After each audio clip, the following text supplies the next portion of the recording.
Welcome to NorthPoint's community Q&A on COVID-19 vaccine in the Black community. We hope this dialogue will help people make informed decisions about getting the vaccine. We'd also like to thank the City of Minneapolis Health Department for coordinating with us to put this whole event together. My name is Isaiah Jones. I work at NorthPoint Health and Wellness on the human services side, and the vaccine was hugely important to me. It really allowed me to reconnect with my family over this last year.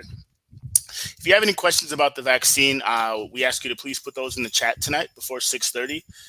I'll share some information about NorthPoint Health and Wellness before we kick it off. NorthPoint Health and Wellness is a multi-specialty medical, dental, mental health, and human services agency in North Minneapolis. We've served the community since 1967. We serve people in all financial situations. We help with medical insurance, and we also serve patients on a sliding fee scale. To learn more, please visit northpointhealth.org. At this time, I'd like to introduce Dr. Gilliam, who will be answering all of our questions tonight. Dr. Gilliam has been a member of the NorthPoint family since 2009 and serves as Associate Medical Director. Dr. Gilliam was named Minneapolis St. Paul Magazine's Top Doctor Rising Star in 2017 and was also recently featured in the Star Tribune's Our Best Shot series. Dr. Gilliam? Good evening. How you doing, Isaiah? Doing good. Thank you for being here. Thank you. Yeah, thanks for moderating this conversation. It's a real important discussion that needs to be had over and over again. So I'm glad you're able to squeeze this in. And thank you for the introduction as well. As you mentioned, I do serve as the Associate Medical Director at NorthPoint, but prior, and I've been at NorthPoint now for 11, almost 12 years. Prior to that, I did complete a residency in family medicine at Emory University. And while I've been working at NorthPoint, I've completed a fellowship in obesity medicine as well. Prior to that, I went to Tennessee State University for undergraduate education and to the University of Cincinnati for medical school. But I'm originally from Maryland, the DC area. But I've been glad to be living in the state of, 10,000 Lakes these last 10 plus years. But my specific role with respect to vaccination is that I've helped in the coordination and implementation of our vaccination strategy at NorthPoint. From the very beginning of the availability of the vaccine back in December of 2020, we started first administering vaccinations to our staff, and then when available, started vaccinating the community. So I've helped in coordinating that along with a very large team of people from NorthPoint to make sure everything goes very seamlessly, efficiently, and professionally, that we get all these things done and as many people vaccinated as wish to be vaccinated in our community. All right, so let's just jump right in. We're going to start by talking about the data a little bit. Dr. Gilliam, why is the COVID vaccine important for the Black community in particular? Well, the data is interesting to those of us who like to hear about numbers and data. But I kind of like to take a long view of what COVID has been in the community. So if we think back to 18 months ago, 20 months ago, when we hadn't heard of a COVID-19 ever before. Back when it first began, particularly in the Black community, we didn't think it impacted us as much. Like, that was the rumor at the time. Like, people in the Black community did not seem to be getting infected or affected by the virus itself. But then as it progressed, we started to see that not only was that not the truth, but we in the Black community were being impacted and affected by the virus at much higher rates than many of the other communities. And we also, not in that impaction, we're being hospitalized more often, we're dying more often. And, we found that was due to a lot of different reasons, not just because the virus liked us more than anybody else, because anyone can get infected with the COVID-19 virus It's just that some of the things that were already present in our communities that may not have been of our doing kind of led to us being impacted more heavily than some other communities. But, it's been, when looking kind of at our perceptions of the vaccine in the community, I think there are kind of two camps of people that remain now.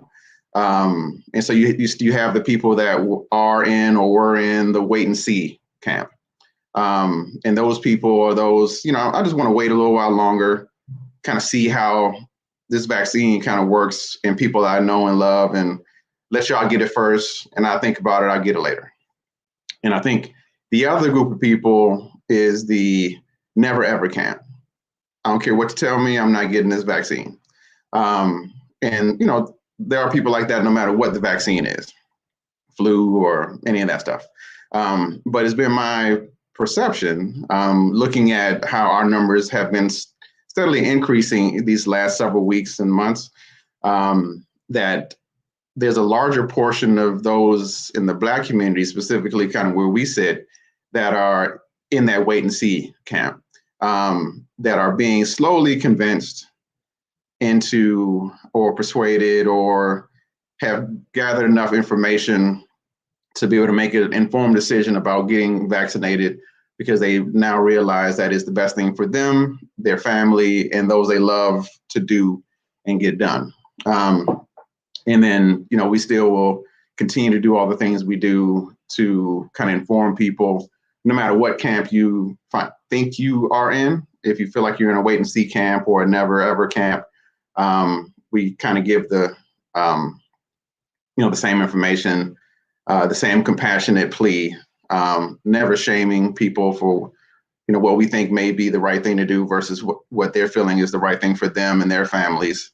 But when we look at the community specifically, so if we look at, 55411, where NorthPoint sits, and 12, which is another area code that we serve heavily as well. Those two zip codes have the lowest vaccination rates, or in the top three for the lowest vaccination rates in the state, at 39 and 47% respectively. And then the top is 55454, which is the Minneapolis kind of Cedar Riverside area. And they're just a little bit lower in their percentage of vaccinated. And so the issue with that is that, well, not only does it presents an opportunity for us to give more information to those communities, and also to make sure we're kind of giving that information in ways they'll be able to receive it and hear it. But some of the other issue is that it's the communities that have not been vaccinated that are now being mostly impacted with the virus now, because we see that the vaccine is effective to prevent not only infection, but severe infection that leads to hospitalization and other kind of major issues. So you talked a little bit about what the data looks like in terms of the Black community's views on the vaccine. Can you talk a little bit about what the evidence is that the vaccine is safe and effective?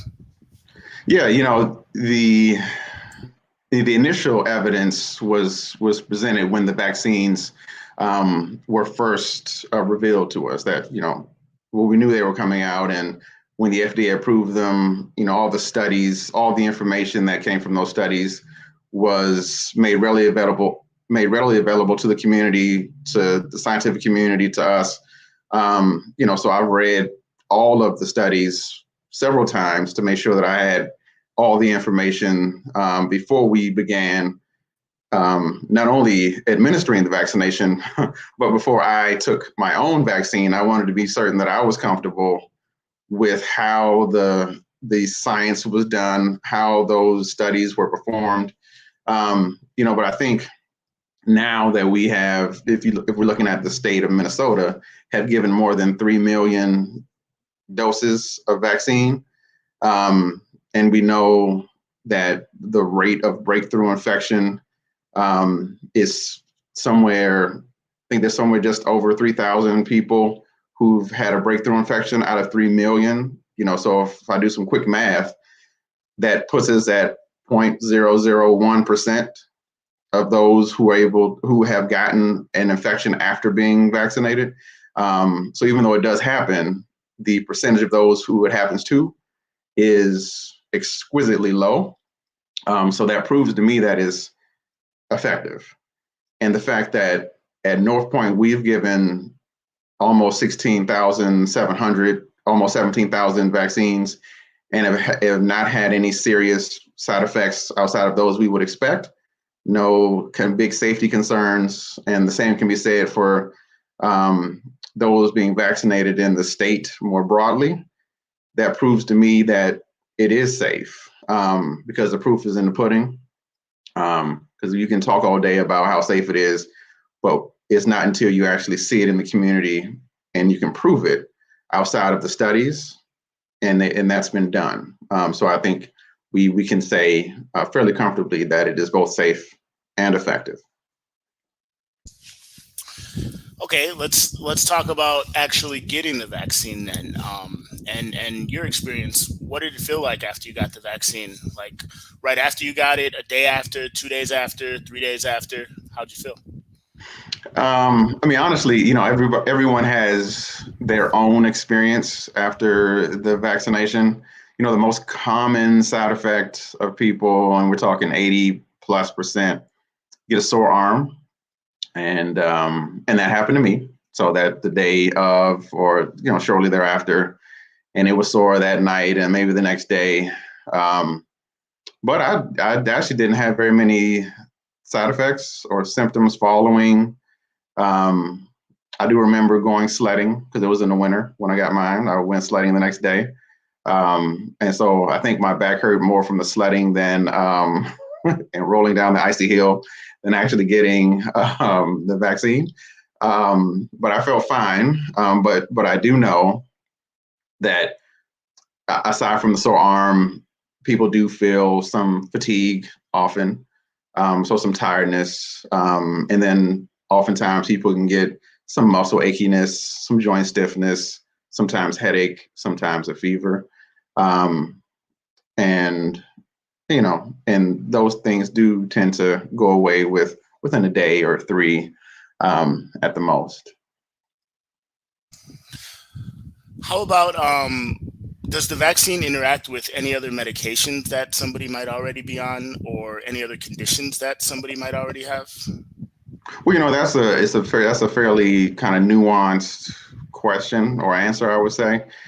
Generally, no, it does not interact with any medication that you would be on. The caution would be that if you are on a medicine or take a medicine for a condition and the medicine suppresses the immune system in some way, then you would want to discuss like timing of the vaccination and potential decreased effectiveness of the vaccine if you're on a medication that would decrease your immune system's ability to form the protection that you need. So it has to kind of jump into action once you are given the vaccination. So if your immune system is unable to jump as high as someone else's, because of the medication you're on, you may want to discuss that with whoever your provider may be to see if there may be another plan for you in terms of the normal vaccination strategy. And that would, generally that would be kind of what we would think of in terms of kind of medication interactions, but there is, nothing of those typical medications that people are generally on that the vaccine does not interact with any of those. How about, is there anything I can do to prepare to take the vaccine? Like, take some Tylenol beforehand, or maybe some Benadryl or an EpiPen? I think, the only thing people really need to do to prepare is take a breath and, put on your favorite short sleeve shirt so that we have easy access to your upper arm. But there's no need to take any Tylenol or ibuprofen or naproxen or bring an EpiPen with you. unless you're a person that just gets tons of allergic reactions. But we always have EpiPens and Benadryl and all of those things to help if there is an immediate allergic reaction to something. But there is no requirement for you to bring anything, to take anything ahead of time. Now, if after getting vaccinated, your arm gets sore, get a headache, your muscles get stiff or joints get achy, then Tylenol is what we recommend to take after you're vaccinated. But if you don't feel like you need that, then you don't have to take it. But Tylenol has been found to be the most effective medication, or acetaminophen is the other name for it, to help in reducing symptoms that you may get after being vaccinated. Yeah, that's really good to know. I don't think I knew that about Tylenol when I had my vaccine, to be honest.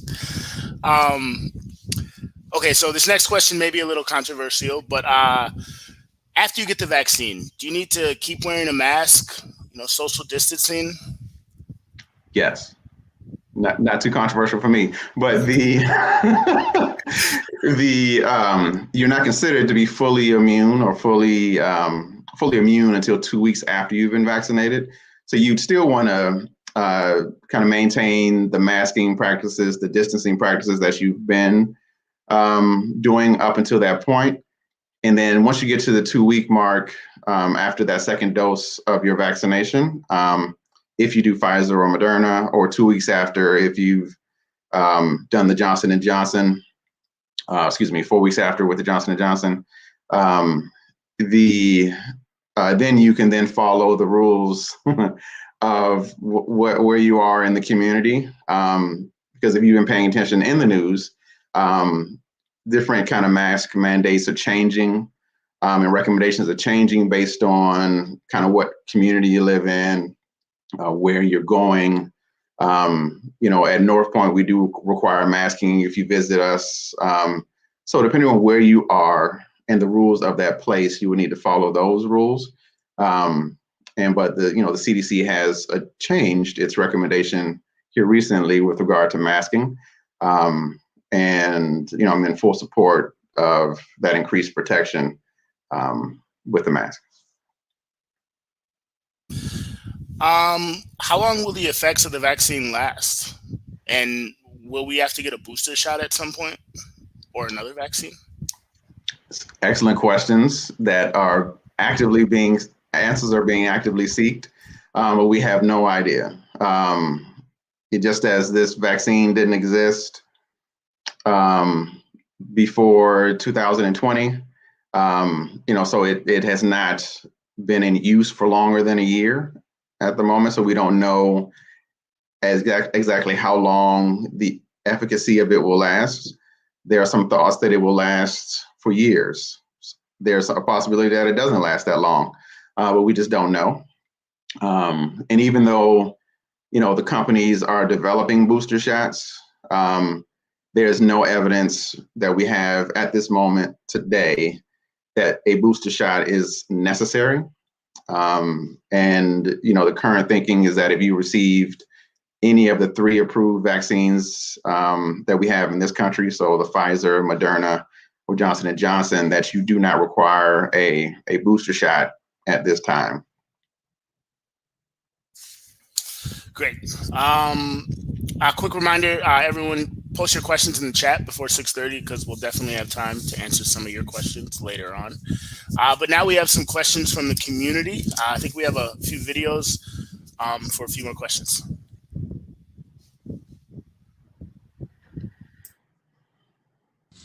Yes, my name is Anthony Jones. My first question is the Johnson & Johnson vaccine safe and effective? I heard that there were some problems with it. Thank you for that question, Mr. Jones. And yes, it is both safe and effective. From the initial data, we did see that it was, perhaps a bit less effective than the Pfizer and Moderna, but not by much. It had an efficacy preventing severe disease of 85%. And Pfizer and Moderna had 95 and 94.5% respectively. So they're about 10% better at preventing severe disease and hospitalization than the Johnson & Johnson. And so they, in the grander scheme of things, all three of them are excellent in terms of efficacy and safety, because they all had similar safety data. And there have been some kind of issues that have kind of come up since they kind of debuted back in kind of earlier this year in late 2020. But, you know, those things that have come have been found to be kind of exquisitely rare to happen. And we're talking kind of 1 in a million in terms of how often some of those things are happening to folk. You know, so when we look at where we were in terms of pandemic kind of in earlier this year, I think the risk-benefit ratio, it definitely benefits more to not be as vulnerable to COVID-19 and get a vaccine that you're comfortable getting. Great. Okay, next question. Well, hello, thank you so much for this opportunity. My name is Z. I've been living here in Minneapolis for about 3 years. I appreciate the opportunity for you guys doing this for us.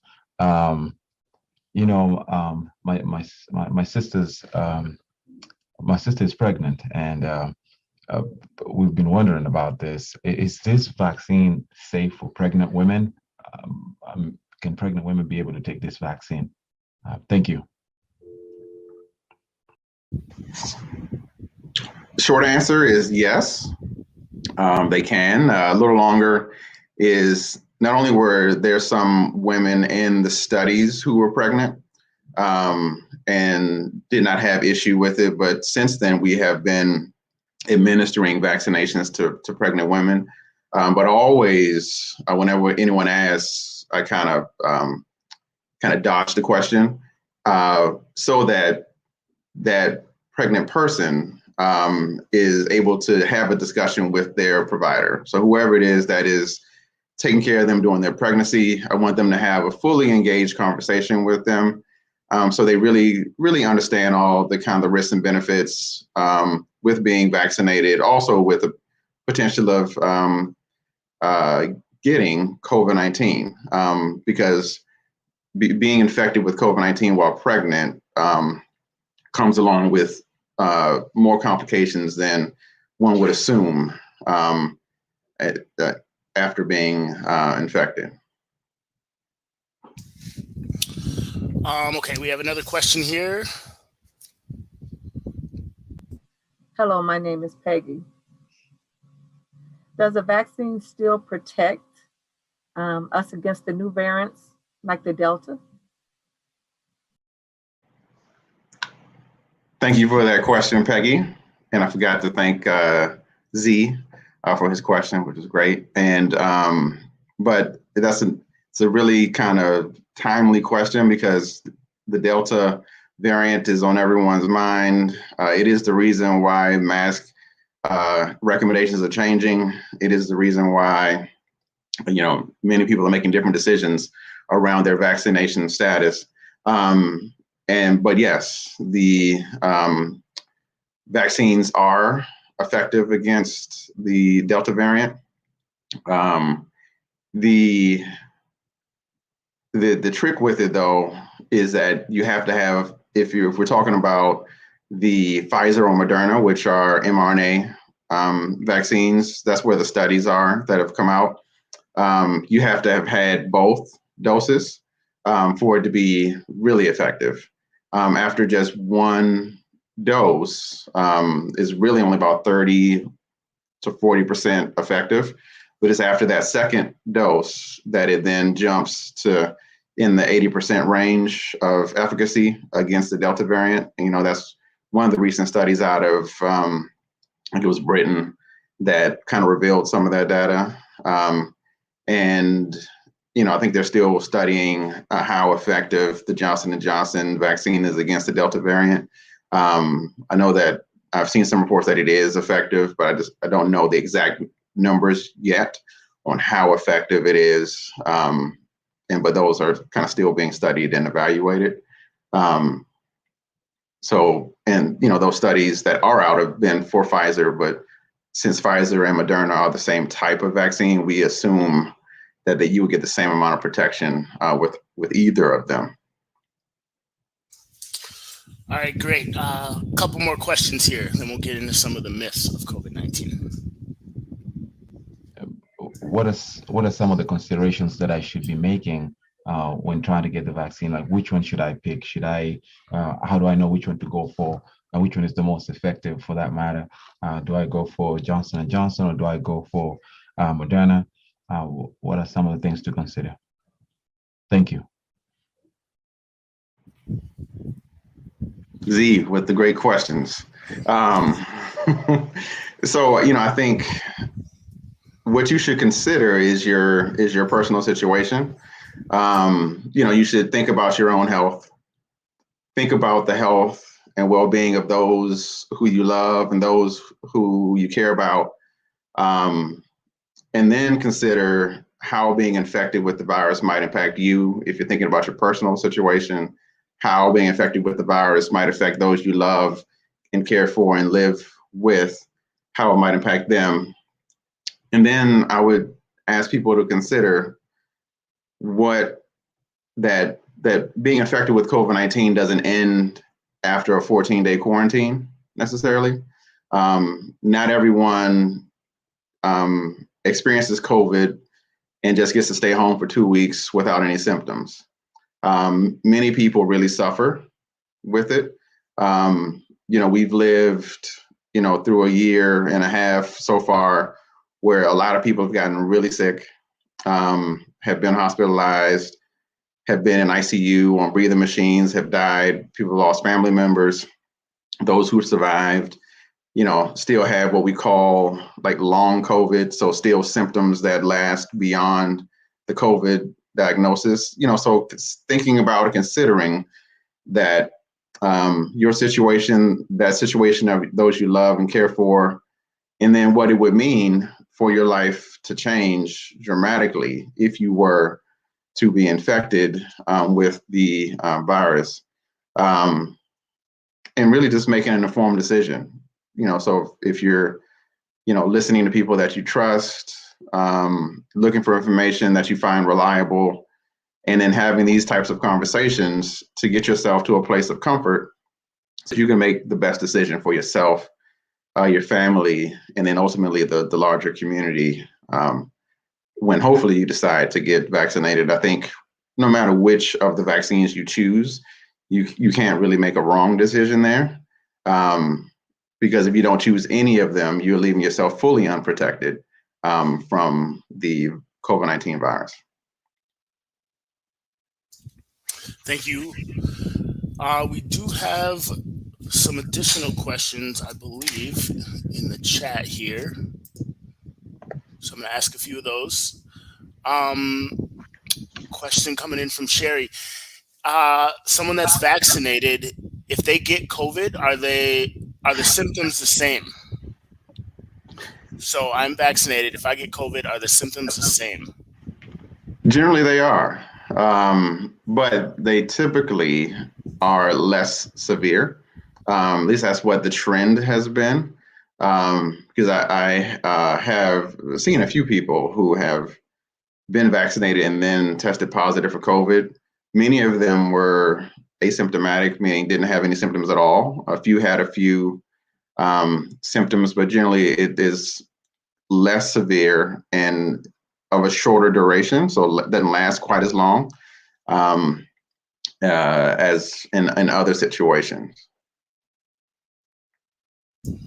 Great. Another question here.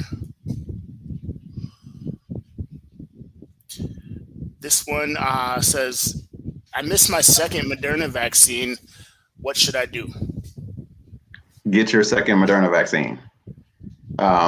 There is, we recommend that you get it within 4 weeks, but if it's now been 3 months, get yourself scheduled, get your second vaccine, we don't find that it is any less effective. We decided as a country to do everyone at the recommended intervals. But if you look in Europe, many were separating the first and second doses by 4 months. So go get your second dose. It will help to ensure that you are protected. Yeah.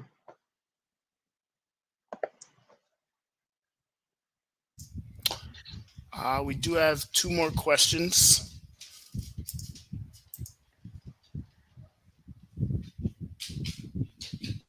Is it safe for children and teenagers to get vaccinated? The reason I ask is I observed being in a public space, grocery store, children that were probably at the age of 5 to 10 running around with no mask. The adult didn't have on a mask. And that concerned me. Shouldn't they be wearing masks? So there were 2 questions there, Peggy, and I appreciate them both. I'll take the second one first. Yes, they should be. The current mask guidance tells us that those who are vaccinated don't need to wear masks in public spaces unless otherwise instructed. But it says those who are vaccinated. So if you're unvaccinated, then you do. And so we know just by knowing that the vaccines can only be used in those 12 and above, that anyone less than 12 is unvaccinated and therefore needs to wear a mask. So yes, they should be wearing masks. And then to your first question, is it safe and effective? The same types of kind of rigorous study, if even not more rigorous than in the adults, was done to kind of prove safety and efficacy in teenagers and children down to age 12. And even though it's currently not approved for those less than 12, the studies are currently ongoing. But we did find that it had the same types of side effects, so fatigue or tiredness and kind of fevers and headaches and joint stiffness, arm soreness that occurred in an adult. And so not majorly severe and would resolve just as quickly as it does in adults. What I did want to kind of bring up, I guess, in addition to that, even though you didn't ask, Peggy, is that we do need as many of our children to be vaccinated as possible, because our children make up a large portion of our total population. And so without them being vaccinated or kind of helped in their immunity, the virus, it has a place to go. So if I'm immune to the virus and Isaiah's immune to the virus, and then we have Peggy and then Mr. Jones are not, and then Zadok has it or Z has it, both Peggy, Mr. Jones can get it, and then they can go spread it to their family. But myself and Isaiah may not be able to pick it up as easily. And so, but if 4 out of 5, if 4 of us are vaccinated and only 1 of us has an infection, then the virus has really no place to go. Then it just does what it does in that one person, and it stays there. And so it then doesn't spread to anyone else, and it kind of ends its life cycle. So the more of us who kind of have this protection, the less opportunity the virus then has to then kind of keep moving through the community. And without as many of our children being vaccinated as possible, it'll be more difficult for that to happen, because we love our kids, so we continue to have them, and they stay with us. So we do need them to kind of have a similar protection that we as adults would have. I believe we have one more question here from the community before we jump into some of those myths. So my name is Anthony Jones, and one of my concerns is if they're such a concern about these different versions of COVID-19, why aren't we doing mass vaccines, vaccinations from similar to what we're doing with polio and measles? Why haven't we taken it to that level? What are we waiting for? It's a good question. I think, and thank you for it. I think I would say, though, we have done the mass vaccination part of that question that I'm hearing, because not only did kind of states jump into action, and so the state governments, the county governments, but the federal government jumped in action as well. And in the federal government's part, in actually removing a lot of the barriers, a lot of the red tape that's often in the way of getting things done was removed for the development of the vaccine. And then once it was developed, kind of streamline the process for it to be evaluated, and then eventually approved for use. And then kind of making sure it was distributed to all the places without much of a barrier for us to receive them. And then a lot of us, NorthPoint included, have really kind of shut down certain operations and really kind of focused a lot of our efforts. In the beginning, we were testing, and now we're vaccinating.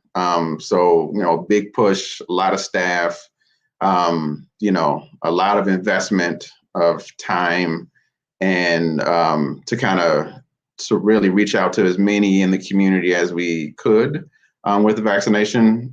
I think, though, what I'm hearing a bit in that question is the question around mandates or requirements. And I think if we look kind of in the news recently, you're seeing a lot more kind of private organizations or private businesses, a lot of state governments. The federal government announced yesterday or today that civilian employees will be required to be vaccinated, or get some regular amount of testing. So I think people are moving in the direction of, encouraging people or making it more mandatory to be vaccinated, but leaving an option if you still have a conscientious objection to being vaccinated, that you would then be tested with some regularity to make sure that everyone is safe. So I do think, that we are moving in that direction. I also think we have kind of done a lot up to this point in the efforts to get people vaccinated. And, just for some perspective, most of us who went to public school had required immunizations. And if you're if you're a veteran or you join the military, there are required immunizations. Those of us who work at NorthPoint have required immunizations if you work directly with patients. So kind of measles vaccinations and those is to evidence that you have been vaccinated or are immune to them. So it's not a foreign concept.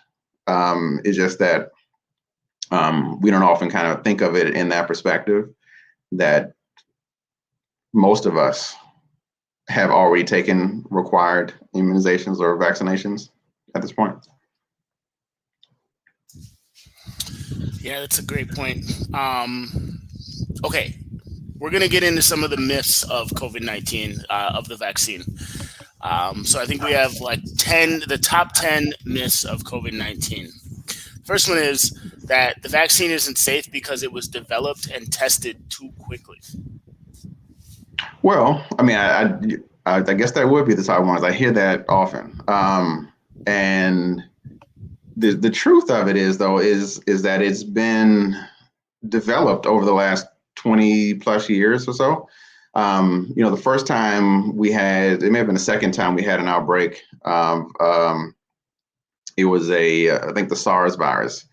It was from that time, 20 years ago, that scientists have been studying and working to develop a treatment or a preventative strategy for this type of virus. So they, have been working on this technology for 20 years. And so they had the technology available to create a vaccine when the COVID-19 pandemic started. And then the scientists in China got the genetic structure of the virus fairly quickly and released that information to the rest of the world so that the other scientists in the world could then take the information and then use that to develop the COVID-19 vaccine that we know of as Moderna and Pfizer, so that's the one that people tend to think of was developed, too quickly. And then the Johnson & Johnson used the same technology, but it was just developed a little bit differently than those others. So when we think about it in the grander scheme of things, it was not a quick development at all. It actually took about 20 years to get to a point where we were able to actually execute the technology and the science that came along with kind of the learning about that type of virus itself. And we often forget that a coronavirus in and of itself is a common virus. And it generally is one that causes a common cold. It's just that the COVID-19 version of the coronavirus is much more aggressive, much more impactful than the common cold. And it is true that it was tested much quicker. I wouldn't say it was tested quicker because it was actually tested on the same or similar timeline as other vaccines. It's just that the steps in between that you would have had to go through some jump through some hoops, that red tape I mentioned being cut earlier by the federal government. They removed all the barriers of, jumping from, one governmental office to another governmental office and waiting months and months for people to review things. They just made sure that everyone was available and eager to look at the data, look at the information so they could really kind of streamline the process. So what would have taken a year or more to approve things would take a week because people were focused and really didn't want to be in the way of progress, but still want to make sure that they were being as diligent about reviewing the data and what they were seeing in the studies to make sure there was no kind of issue with what they were doing. So taking their time to be methodical and making sure that they were kind of doing their jobs the way they needed to be done. And so, yes, it was quick, but it was quick because all the barriers were removed. So we were actually able to if there weren't as many barriers in life for us to do things, everything would be easy to do. But oftentimes there are things put up, not by us, that keep us from being able to kind of have a smooth experience and kind of get things done, not just in our lives, but, in the community more broadly. How about the myth that this vaccine wasn't tested in minority communities, so we don't know if it's safe for the Black community? That's one I actually had not heard, because it truly is a myth. Because if having read all of the studies, Pfizer, there was a 10% population of those that were studied. 10% of them were Black. Same can be said for Moderna. It was about 10%. Janssen was about 13%. And those are kind of their United States numbers. If you look globally, the only number I could find for Janssen was actually a little higher. It was around 20% of, Black African American is kind of how they described it, but anywhere from between 10 and 13%, which is a little less than our representation in the population in the United States, but still is a decent representation as a representative representation in the country relatively. So it has been tested in minority groups, specifically Black people, but it's also been in our Latinx communities, Asian communities as well, but a little less than in the Black community though. I heard the vaccine will alter my DNA. That's that myth I have heard often as well. I would have assumed that would have been a top one or two. It's interesting because there are two types of vaccines that are currently in use. There are the kind of mRNA vaccines, so that's the Pfizer and the Moderna, and then there's the Johnson & Johnson vaccination. In the Johnson & Johnson vaccination, we have similar vaccines to it that we used before. So that's not the one that gets this kind of myth told about it necessarily. But it's the Moderna and the Pfizer that people kind of have this concern because it has mRNA in it. So even though that mRNA sounds similar or looks similar to DNA, they are two completely different things. What the mRNA, those vaccines do is really just send a message to the cell, to a part of the cell that is completely separate from where DNA lives in the cell. They send a message to this area that basically tells it, hey, this is what you need to make sure that if this virus or this thing shows up, that you are prepared to protect us. And by us, I mean like the other cells in the body.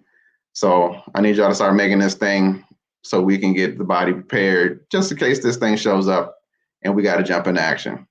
And that never goes into the kind of brain of the cell, so the nucleus where the DNA lives. And we know that because we know what mRNA does, and we've known that for, decades more than we've known about, this kind of technology. How about the myth that getting the vaccine actually gives you COVID-19? Yeah, I've also heard that one. It does not, as a short answer, because I hear that same myth about influenza vaccinations. But I think the thing that people often kind of get mixed between is the side effects of the vaccine sometimes. So as we talked about a little earlier, most people don't think the sore arm is an issue or as much of an issue, but if you start feeling tired or fatigued, or if your joints get stiff and achy, or if you get a headache, or you get fevers and chills, you may liken that to a kind of COVID infection, but it most definitely is not. One, because there is no actual virus in these vaccines, so there is no way for the vaccine to give you COVID because there's no COVID in it, so sometimes just because the word COVID is in the vaccine's name, it kind of gets confused in that way. But it definitely does not give you COVID-19. And, I think if this is the reason that you're not being vaccinated, I would just look and see to try to get some perspective on what the experience of a person is who actually has COVID-19 and has had to experience what it means to be infected with it and to have a severe infection, and kind of what that looks like in reality. Many of us likely have people in our families who have been infected if we have not been infected ourselves. So I would just encourage folk to kind of look around and see what other people have experienced. Dr. Gilliam, I've heard that the COVID vaccine was developed to control the population through microchip tracking. Like that there's a microchip that gets inserted in your arm with the vaccine. Well, I can tell you that's not true. It was developed to really kind of help us out of a global pandemic that's really decimated all of our communities. And I've not only received the vaccination, but I've actually witnessed thousands of people receive vaccinations. I've witnessed, my nursing staff who vaccinated those 16,000 plus people at NorthPoint, draw up the vials, prepare them, and I've seen them use the syringes and the needles, and there are no microchips present anywhere. I can attest to that. If there was anything I could be trusted on, I could tell you that one.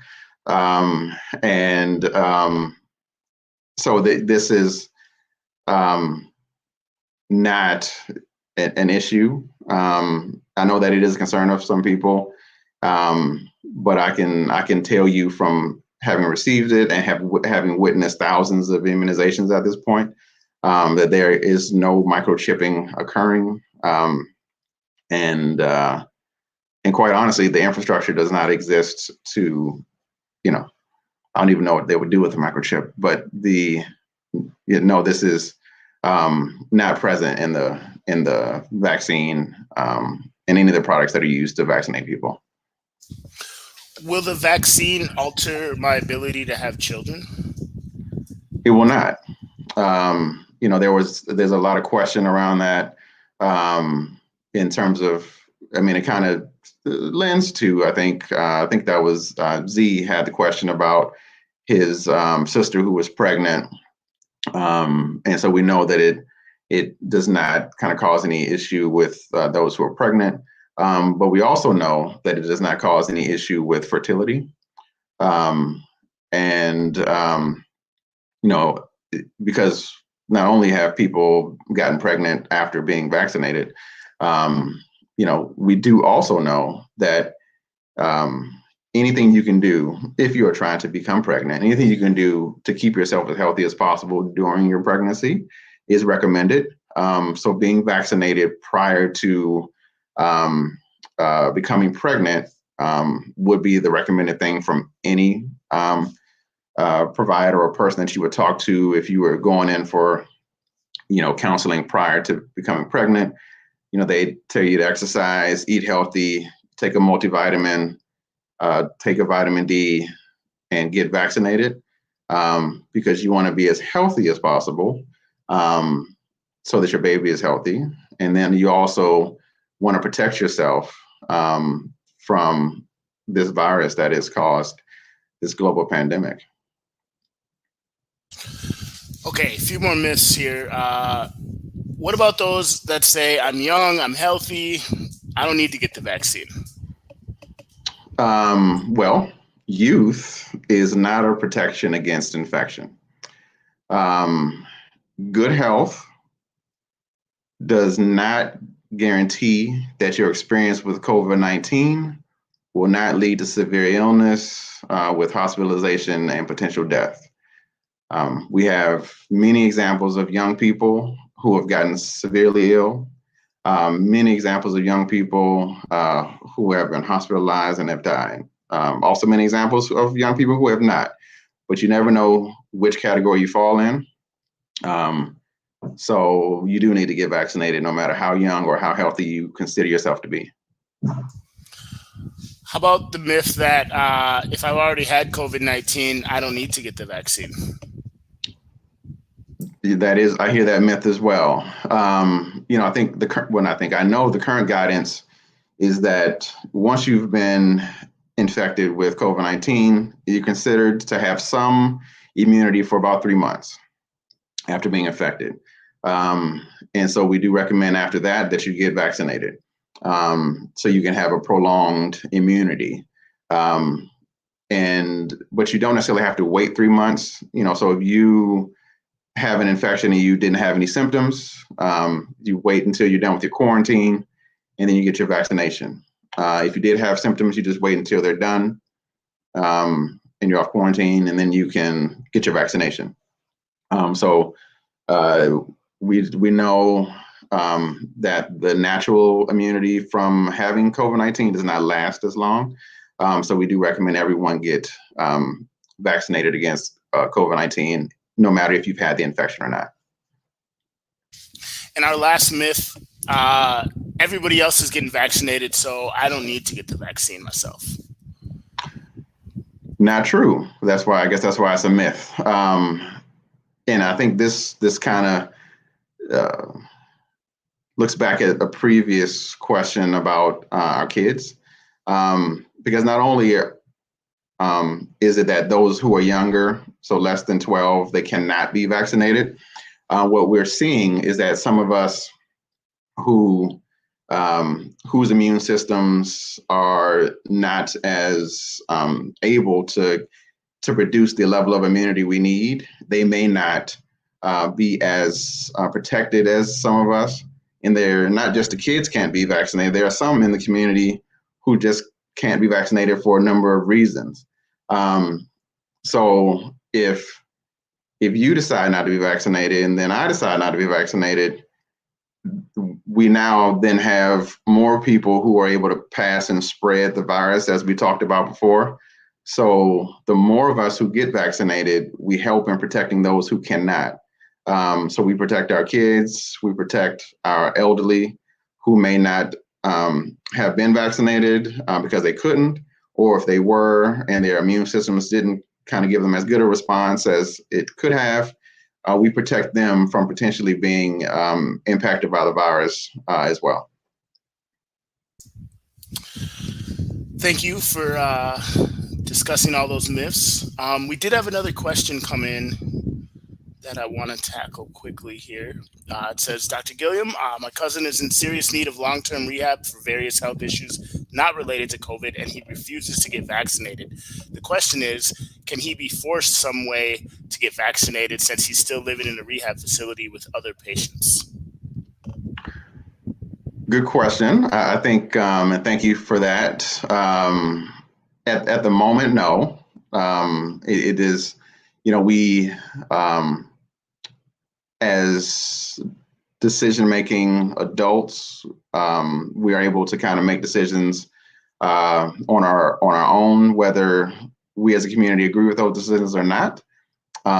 We are able to kind of make those types of decisions, and so we wouldn't force medication or immunization on anyone against their will. Even though I would agree that it is his best interest, it's not something we would do against their desires. So where can I get vaccinated, or where can everybody get vaccinated? Call NorthPoint. So you can call our vaccine line at 612-348-9000. I think it's on the screen. Or you can visit our website, northpointhealth.org. And so that's for anyone who's 12 and up. And it's completely free. So the only thing we need from you is your time. So call us at that number, go to their website, come to our site, 1256 Penn Avenue North. And as a bonus right now, if you were to get vaccinated, we are giving out $50 Visa gift cards to all those who receive vaccination. This is only while supplies last. So if we run out or when we run out, they will no longer be available. But again, call that number, go to their website, come and see us at the corner of Penn and Plymouth. So you can get vaccinated, bring a friend, the more the merrier. And see you there. Well, I want to thank everyone for tuning in. Thank you, Dr. Gilliam.